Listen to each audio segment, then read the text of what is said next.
seconds. Five, four, three, two. Good afternoon, everybody. Thank you all for coming here today. I'd like to welcome Mayor Tory, Rick Leary, CEO of TTC, Mr. John Burnside, Chair of the TTC, to police headquarters here. In addition, I'm joined by Deputy Chief Lauren Polk. As you may have heard in my update at the Toronto Police Services Board meeting earlier today, we are here to provide an update to the public on the work that we are doing together to address the public safety concerns which have stemmed from the recent spate of violence and criminal acts in and around our transit system. In recent weeks, we have been actively increasing our high visibility patrols within the transit system. However, it is clear that more can be done to enhance safety and security of transit users. We must also ensure that our city's transit workers, who perform a vital service for all of us, are able to come to work each and every day knowing that they will have a safe working environment and that the police will work collaboratively with the TTC Special Constables to ensure this is the case. I also want, as Chief of Police, to remind people that we live in a safe city. That doesn't mean that we will not require the police and others to respond to violent and criminal acts. But 1 million people travel our city every day using subways, streetcars, and buses safely. They get to work, school, social events, and other places because of the dedication of our transit workers who do an incredible job.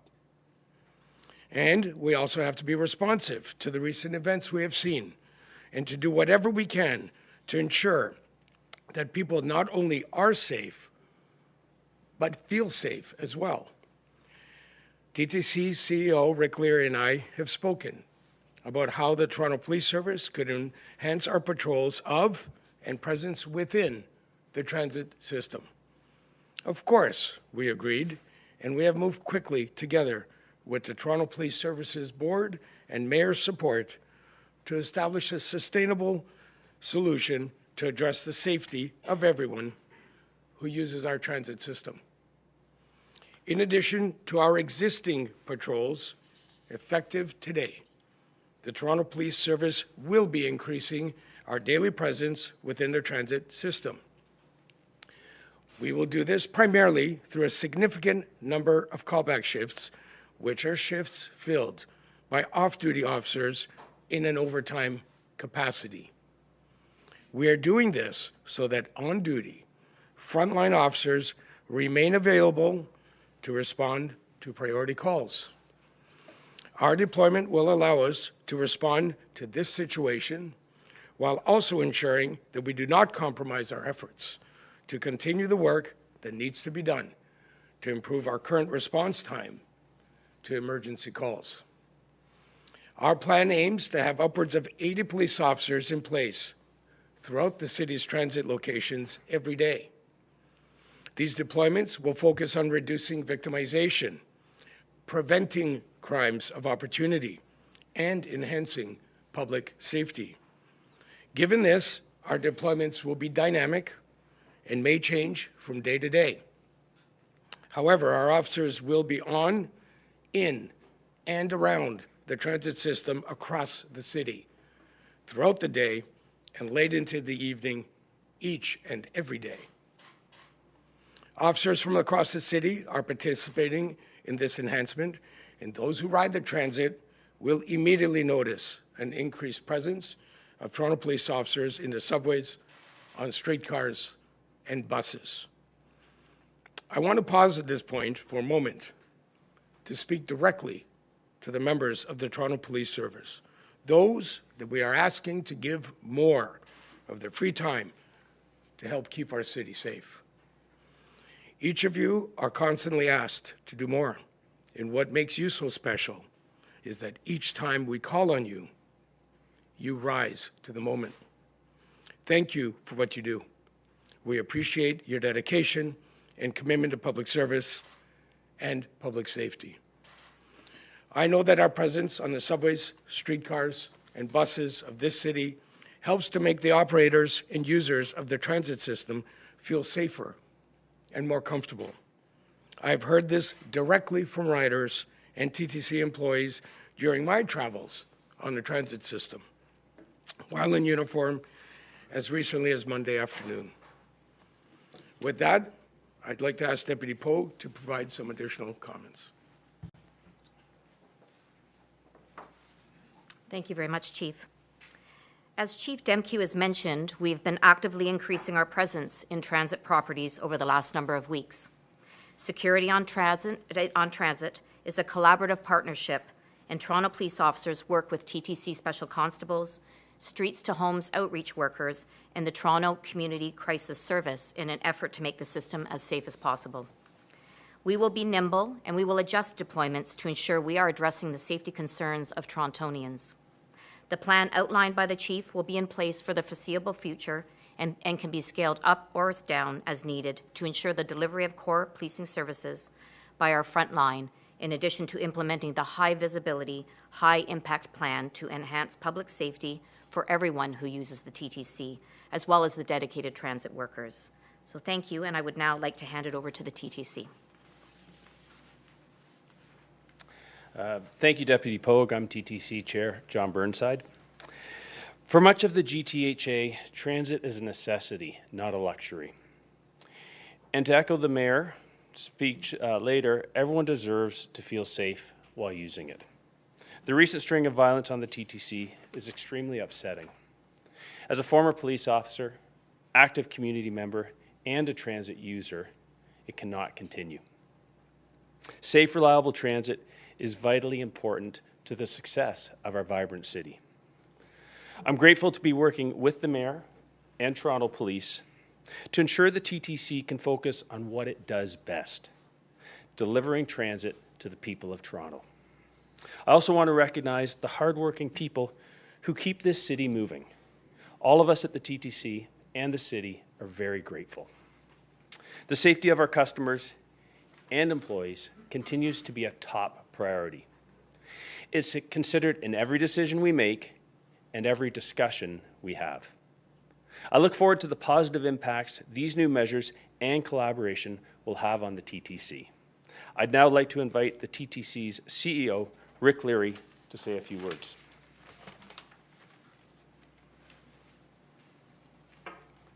Thank you, Chair Burnside.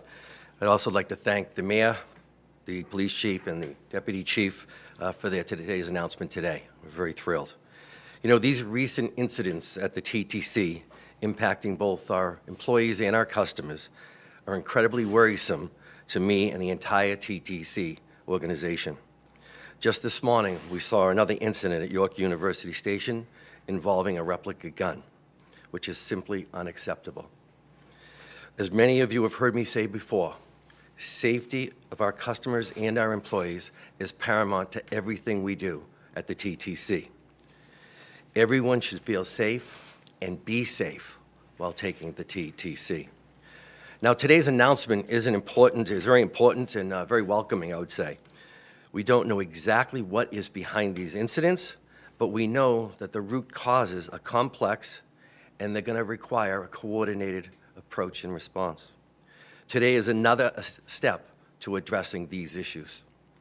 Along with today's announcement of additional police officers, we're increasing our presence at the TTC with special constables while we're in the process of hiring additional special constables for this year. We're adding more streets to homes workers to help in the hotspots, to actually help underhoused individuals and get the access to the help that they need. We're also adding and improving our camera systems within all of our stations and our vehicles. We've increased the presence of station supervisors, our chief and mobile supervisors, as well as managers throughout the system. We've deployed more of our uniformed employees throughout the system, and these individuals are there to help our customers. We know the TTC really is a microcosm of what's happening across the city right now. And we recognize that there is a bigger society and systemic issue at play here, and that these issues are complex and the solutions aren't always easy. The issue requires a longer-term solutions, and the TTC will be at the table with these experts in crime prevention, mental health and addiction, and homelessness. We need a coordinated and, I'd say, a passionate approach to this issue because the TTC cannot do it alone. The TTC moves hundreds of millions of people, of customers, I should say, annually without incident, but we cannot and we do not take that for granted. I want to take a moment as well to acknowledge the hard-working individuals and the dedicated employees that work for the TTC. Make sure I say thank you to them for what they do every day. They were there for this city as essential workers during the pandemic, and they continue to deliver great service in the city. So I just want to remind everybody that the TTC is firmly committed to work with everyone to address the societal issues we have today. So with that, I'll turn this over to the mayor. Rick, thank you, and good afternoon. And beyond John, who's introduced himself, I'd like to acknowledge the presence here today of Councillors Nunciata, Crisanti, and Cheng, who are members of the Police Services Board and who are here in support of what's being announced today. And I want to thank the Chief, and I want to thank Rick Leary and everybody who's been involved in this next step forward. And that's all it is, but it is an important step forward because the bottom line for all of us is clear. The TTC must be safe for everyone, without exception, the people who use it, and the people who provide the service each and every day. And that is what today represents, which is another step forward in trying to make sure that those people, passengers and transit employees, are safe. We began meetings involving Chief Demkew, Rick Leary, and myself some time ago, and union representatives were involved representing those people who work in the system, with a view to determining what steps we could take to address safety concerns on the TTC, and today is one more step in that ongoing process. I want to thank the transit union heads who have offered good advice to us and whose members have continued to do a great job, notwithstanding some of these events of recent times. I've been on the TTC quite a few days in the past week and use it regularly in any event, and I cannot thank the TTC workers enough for the job they do to keep the transit system moving and to address things that come their way. But we should be very clear in saying, and I think we all have, any act of disrespect or violence that is directed towards another passenger or towards a TTC worker is completely unacceptable. These workers, the transit operators, are the people we rely on to safely move millions of people each day, as has been referenced. They deserve our respect, they deserve our thanks, and most of all, they deserve a safe workplace. I know many people who use the TTC, the passengers are anxious and even scared. And they must know that we are doing everything we can that will be helpful to address their concerns and to make sure everyone remains safe and feel that their security concerns are being addressed, knowing that there is more to do. These are challenging times for our transit system and, for that matter, for transit systems across Canada and across North America. Amalgamated Transit Union Canada President John Denino has called for a national task force to tackle this issue of violence on these transit systems, which I support because they have seen violence which has been taken note of in Halifax, in Saskatoon, in Vancouver, and in parts of Alberta. They estimate, the Amalgamated Transit Union Canada, that some 3,000 operators across Canada are being assaulted each year. And that, of course, is completely unacceptable. One would be completely unacceptable.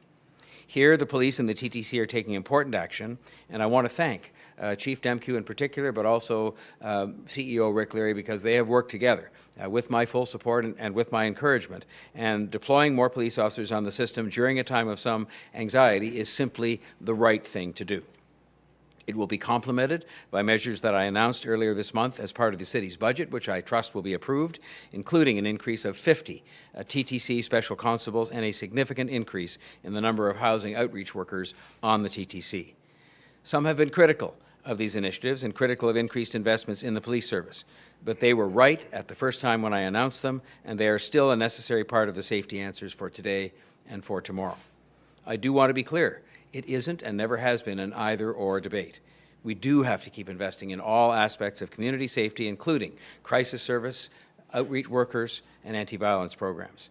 And the measures I've proposed as they relate to TTC safety do include a substantial increase in the number of streets-to-homes homeless outreach workers on the TTC. I am committed as mayor to seeing the city actively engaged in all of these areas, but we simply cannot do it alone. And so I will be continuing to urge the other governments to make additional investments in community safety, in mental health, in addiction treatment, just to cite 3 important examples. The work to make sure the TTC is safe for everyone and that our city is safe for everyone will continue nonstop. In fact, the 3 of us, CEO Rick Leary and Chief Demkiw and myself, along with representatives of the transit unions and TTC Chair Burnside, will meet again Friday for a regularly scheduled meeting we had to assess the situation, including the increased police presence that is being announced today, and we will be considering additional steps we can take to address this situation. And I think on that note, I will thank you for being here today, and the Chief will come back up and oversee questions that you have for any of us. Thank you. Chief, even if you have a massive turnout of officers willing to take on, you won't have enough to cover every bus, subway, streetcar in the city. So how do you see this working? Will this be high priority routes? Will this be certain times of day or night? And do you see these officers being enforcement or deterrent for people who might be thinking about it? Thank you very much for the question. You raised a number of important issues there that I appreciate the opportunity to unpack some more. First of all, as it relates to how we deploy people, we are led by the intelligence and the data available to us. In this particular set of circumstances, we're working with our Transit Commission partners to understand where we can be most effective and where we can make the greatest difference. And that includes not just geographically, but time of day, place, etc. So as far as how we deploy, we're going to be nimble and responsive to what the data tells us, our data as well as the Transit Commission data and feedback from our communities. As far as what the role of the police are, the role of the police is multidimensional. Certainly prevention. Our presence brings a sense of comfort and safety to ridership. I know that. I've experienced it myself, riding the subway in uniform. And the engagement I had with members of the public while riding the train was very clear to me, a personal observation, that the presence of a uniformed Toronto police officer on the transit system is welcomed and brings a sense of comfort. So there is a preventative aspect for sure. There's a deterrent aspect as well, depending on the nature of the deployment. And of course, we're always ready to take action and intervene and deal with matters that evolve in front of us. Chief O'Shea with Global News. You've mentioned earlier that you thanked the officers for giving up their free time, and in fact this isn't free time, this is paid overtime, of course. What is this initiative going to cost for these 80 officers over what period of time? We'll be measuring that. We're not setting an end date to this. What I will tell you, it depends on the uptick, of course, of how many officers we're able to deploy day to day. And we're going to monitor things as they unfold day to day, week to week. So the calculation of that will be something we will do over time. Why 80 and not 280 or 180? What's special with the number 80 right now? We took a look at the circumstances we're dealing with, and our executive leadership team met and also met with our transit partners to discuss the needs, and that was the number that was determined to be the effective number at this point. I will be clear that we are prepared to scale, and we will scale as required given the circumstances as they unfold in front of us. Question for Mr. Leary, but also Mayor Tory and Councillor Burnside to answer. Your head of special constables has issued several memos to staff saying that arrest is the last resort. Do everything you can not to arrest. In fact, there's language in it that officers took as warnings. I just want to read you the quote. It said, when officers are involved in any of the above situations, they will be expected to show your work by explaining what steps were taken to exhaust all options prior to effecting an arrest. So if you've got that kind of attitude and officers saying it's not worth their time, how can riders feel safe that your special constables are actually doing the job rather than being discouraged by management? Well, I tell you that they are doing their job. You know, they work very closely with the staff in the stations, and they help and assist individuals that need their help in the stations. You know, I talk about compassion. They have direct outreach to CAMH, for instance, and working with Streets to Home. So they are doing their job about helping individuals that need that assistance. But they're being told not to arrest. Are you going to either yourself or have Mr. Dixon drop this anti-enforcement attitude and memo and policy that the TTC has, given what you're seeing, because it's obviously not working. Well, I'd say I believe that's situational, and it's at their discretion on making arrests. No one's told not to arrest. But you're told to investigate it. What we do is we do a review of all incidents that occur, and they do that with the team. Mr. Mayor, can I ask you a question? Do you want to answer on that? I don't think there's a person out there that wouldn't want to see, whether it involves police officers or special constables, every possible step taken within the circumstances before you make an arrest. But as to when people arrest or don't arrest, I've certainly always understood as an elected representative that it is not my job to make that decision or to give direction in that regard. It is up to the police service, and in this case the special constables, as to help individual officers draw that line.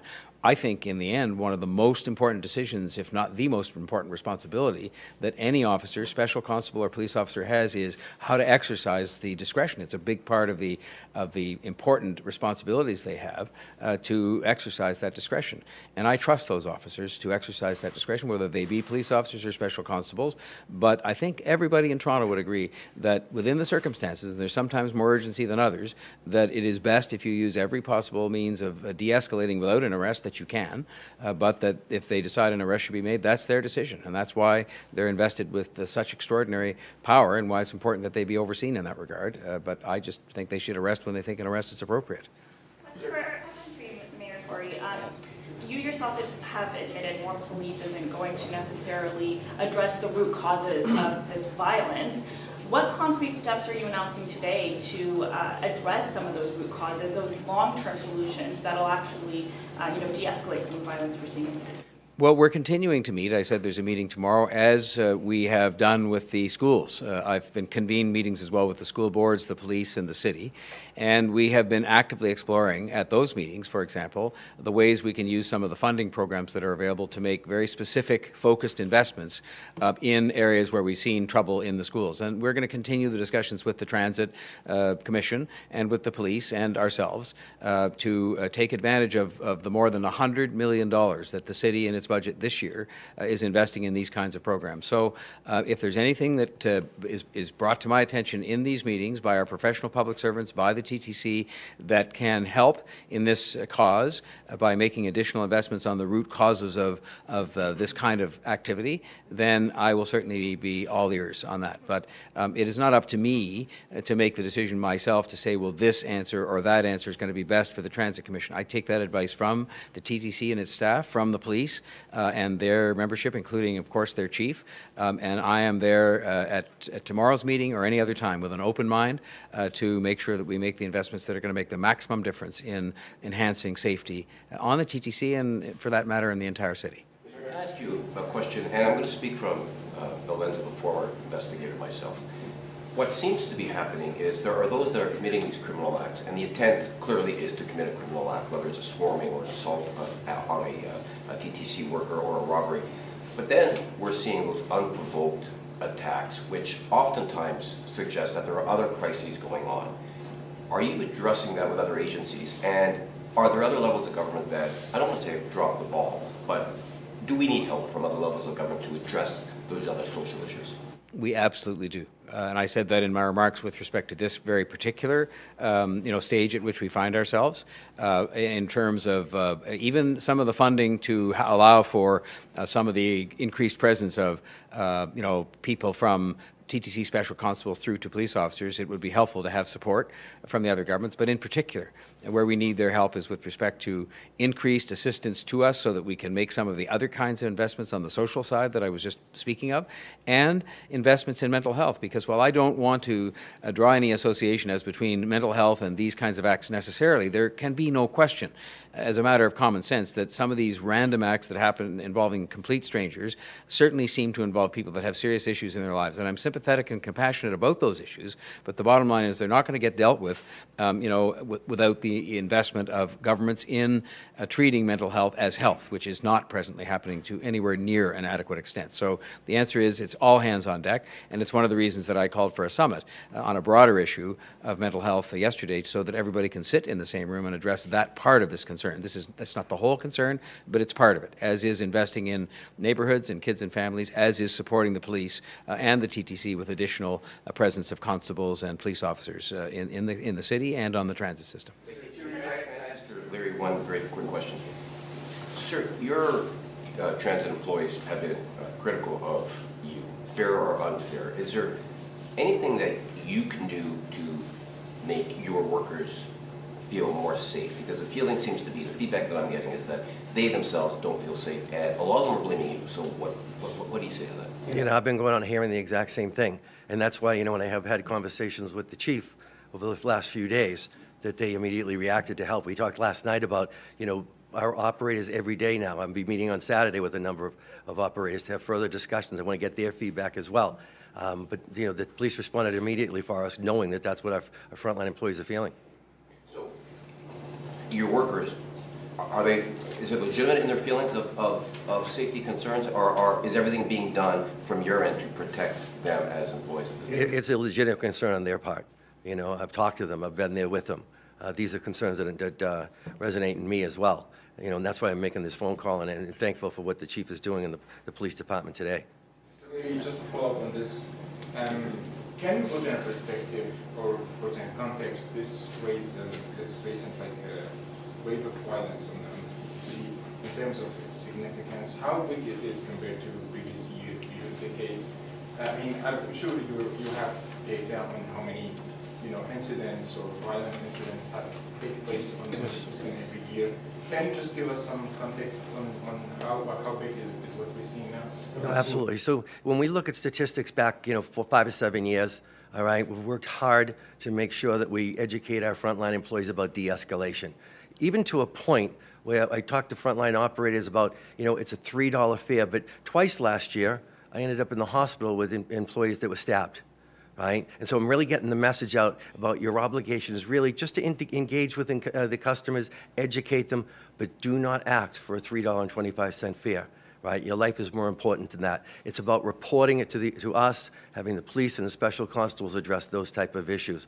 We've been fortunate. It's ticked down a little bit, but more recently, it's gone back up as we're aware. But it's the high profile of these incidents, things that we weren't having as regular as we're having right now, which really, you know, had me reaching out and talking to the chief about needing assistance right away. So the significance of certain or like specific amount of incidents is the issue. It's not the overall or the total number of. Oh no, you know, when we were averaging better than one incident a day on an operator, that's just not acceptable, and that's what we're working. You know, these high-profile ones have just elevated everything. Going back to Mayor Tory, your comments on getting other levels of government involved in funding some of these programs, are you saying the city doesn't have enough money to make these investments? And if so, why did you choose to increase the police budget and not, for instance, put that money towards increasing shelter spaces in the system or some of those mental health support? We actually have. I mean, the increase in the police budget has received more attention, but and even in this sort of area on other aspects that we can help with, we've invested significantly more, as much as they said they could handle. This year in the Community Crisis Intervention Program, we have invested more in youth programs. It was accompanying part of the announcement I made about the police budget, and we are looking to take advantage of some funds that have been made available to us by the Government of Canada to help us with some of the school issues. So there are significant additional investments being made, and I pointed out that there are, you know, very substantial sums of money being invested here, and we will continue to look for opportunities to invest effectively. And I made it very clear in my remarks today, as I have many times before, this is not an either-or choice in my mind, and it shouldn't be made an either-or choice by other people. We are doing both what I believe to be right with respect to enhancing the resources available to the Toronto Police Service and to the Toronto Transit Commission through special constables and police officers, but at the same time, we will continue to look for opportunities to make effective investments in programs that help address some of the root causes. And we're working closely with the school board and with the Transit Commission and the police to identify those opportunities. What she was saying, though, you've taken some criticism for giving more money to the police in this budget round. Why is the first reach to the police to spend more money on police, to spend more money on policing in view of something like this, as opposed to something else? Why is that the first go-to? Well, look, I'm accountable for the fact that I felt that in light of circumstances that prevailed in the city at this point in time, in terms of both the anxiety but also some of the individual acts that were taking place in neighborhoods and on the transit system, that we should make additional investments in the police service and in special constables and streets to homes workers, for example, on the TTC. But that has not been done to the exclusion of investments that have been made elsewhere. I just mentioned a couple of them. And it's not to the exclusion of investments that we made going forward. I indicated that we will be drawing down substantial amounts of money, I expect, and we have to put in applications to do it, but it's money that's been allocated to the city to focus in some areas where we've had some more problems in the schools. And so we will make additional investments in those areas. We are making, under this budget, additional investments in those areas, tens and tens and tens of millions of dollars that are in the very same budget for those kinds of programs. They help, but there is no one answer. It's not an either-or choice. It's support for the police and for things like special constables on the TTC. It's changing the laws, and we haven't talked much about that today because it isn't directly relevant to this discussion, and it is investing in what I call kids, families, and neighborhoods. I should also say one other thing that is, I think, worthy of note, and that is that these kinds of problems in the school system, on the streets, and in the transit system are being experienced by cities across North America. And so that is one of the reasons why I've said that we have to have a broader discussion. And one of the reasons I think that broader discussion is necessary on an urgent basis is so that we can try to figure out as best we can together what is behind that, and then make sure we do effective investing in the social side of this. But I think that there are very few Torontonians, in my view, who disagree with the notion that to enhance neighbourhood officer programs, improve our response times, have more presence on the TTC is something that they would see as a priority in our budget. Quick follow-up. The Chief didn't answer the One more question. question, What is this yes. going to cost? Is this a bottomless cup when it comes to dollars? How much is it going to cost? I will just say that that matter came up last night when I was talking to both Mr. Leary and the police chief, and they were discussing which budget it would come out of. And I said, well, actually, at the end of the day, it all comes out of the same place, which is the City of Toronto taxpayers, hopefully with some help from the other governments. But I just said to them, that's not the issue here. And nor is it the issue with regard to effective investments that we can identify that help to address some of these issues on the social side. The idea is to do the right thing, have the right resources in place to make sure that we can keep people safe and have them feel safe and address their security concerns, whether it's on the streets or in the transit system, and that's exactly what we'll do. Okay, everyone, I think we have to get back to the board meeting. Thank you.